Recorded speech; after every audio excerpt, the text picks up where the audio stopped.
Je vais donc donner la parole au président de l'association qui nous invite à tenir cette conférence débat, M. Kunku Lemba. Mesdames, Messieurs, chers compatriotes, distingués invités, c'est un grand honneur que me fait la CODESA, Action et Conseil pour le développement économique et social en Afrique en général, et au Congo en particulier, de prendre la parole devant cette assemblée pour vous remercier d'être venus si nombreux.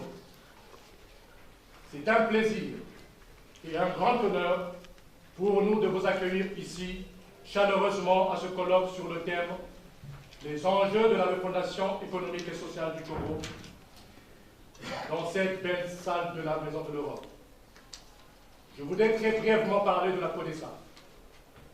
La CODESA est une association qui œuvre dans l'humanité, reconnue à la préfecture de Nice sous la loi de 1901, dont le président d'honneur est M. Jean-Luc Baleka, que vous connaissez tous ici présent, ancien ministre de l'économie et des finances et du plan dans le gouvernement de transition d'André Miloro. Il est actuellement le coordonnateur des Assises nationales du Congo. Mesdames, Messieurs, chers compatriotes, distingués invités, les choses peuvent aller aussi vite que l'on imagine dans notre pays. C'est pour cela qu'il est plus que urgent de prendre nos responsabilités, que nous nous mettons au travail dans l'optique d'une transition qui devrait s'imposer à la fin de la dernière mandature légale du président du Congo. Bien que un scénario se dessine au Congo-Brazzaville, qui est celui de ne plus modifier la Constitution et de prendre tout le monde de court en présentant la candidature de son fils, qui est déjà en campagne, tout en prenant à témoin la communauté internationale sur l'organisation des élections présidentielles qui se feront en août 2016. Mais tout cela avec le même corps électoral testé lors des dernières élections locales. Oui, je vous rassure, nous le savons bien évidemment que le fils de la panthère, c'est la panthère. Même si celui-ci essaie de masquer ses taches d'ombre qui recouvrent sa peau, mais nous veillerons que cela ne se produise pas dans notre pays, le Congo. Rassurez-vous.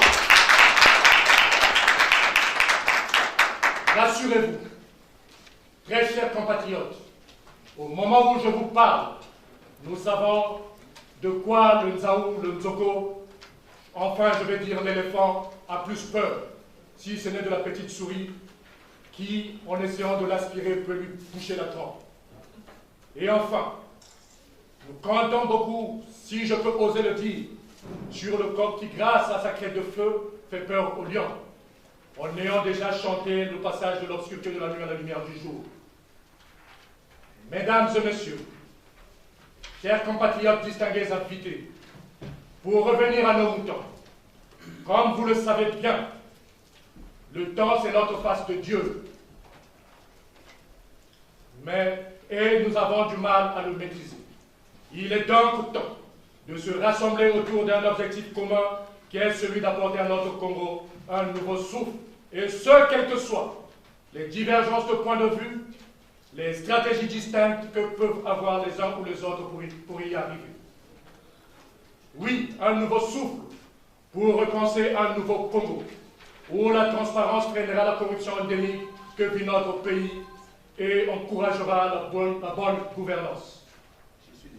Un nouveau souffle pour un nouveau Congo, où tout Congolais aspirera résolument à la modernité, étant bien entendu que la modernité consiste en une recherche harmonieuse d'un mieux-être, d'un équilibre de vie qui tienne compte du dialogue des civilisations, des facteurs culturels, psychologiques, économiques et socio-environnementaux.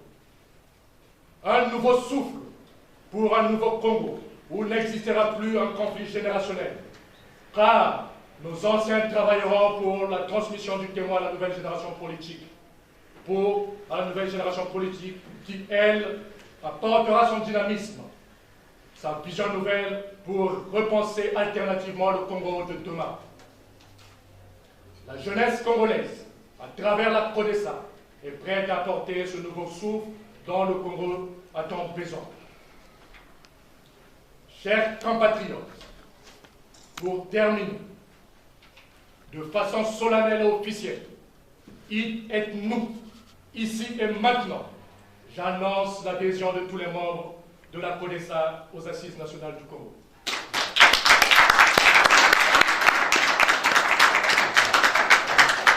Merci, M. Nkunku. Je crois qu'il y a eu 3 points essentiels. L'appel à la responsabilité pour la préparation nécessaire d'une période transitoire où le peuple congolais se rassemble, la place de la jeunesse dans ce combat et l'adhésion effectivement de votre association auprès des Assises nationales du Congo pour l'alternance démocratique. Je vous remercie.